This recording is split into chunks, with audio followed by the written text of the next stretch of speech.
विटा शहरातून एक धक्कादायक आणि हृदयद्रावक घटना समोर आली आहे। घरगुती किरकोळ वादातून पतीने पत्नीचा लोखंडी रॉडने निर्दयी खून केल्याची घटना उघडकीस आली आहे। या घटनेमुळे संपूर्ण परिसरात भीती आणि खळबळ उडाली आहे।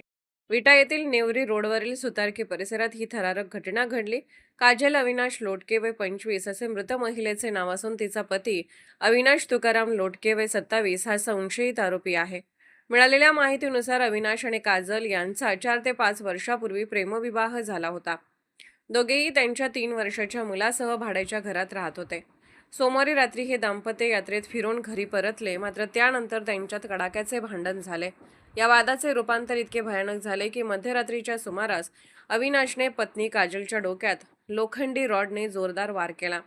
या हल्ल्यात काजल गंभीर जखमी झाली आणि मोठ्या प्रमाणात रक्तस्राव झाल्याने तिचा जागीच मृत्यू झाला। घटना घडल्यानंतर आरोपी पतीने आपला 3 वर्षाचा मुलगा पहाटे 4 वाजण्याच्या सुमारास त्याच्या मित्राकडे सोडला आणि त्यानंतर तो फरार झाला। सकाळी आरोपी मुलाला घेण्यासाठी आला नाही, त्यामुळे संशय आल्याने मित्राने थेट अविनाशच्या घराकडे धाव घेतली।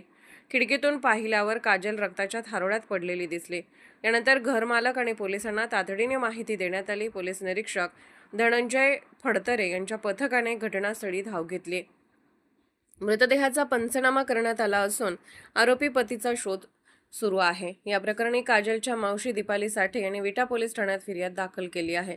दरम्यान तालुक्यात सलग 2 दिवसात खुनाच्या घटना घडल्याने नागरिकांमध्ये भीतीचे वातावरण निर्माण झाले आहे।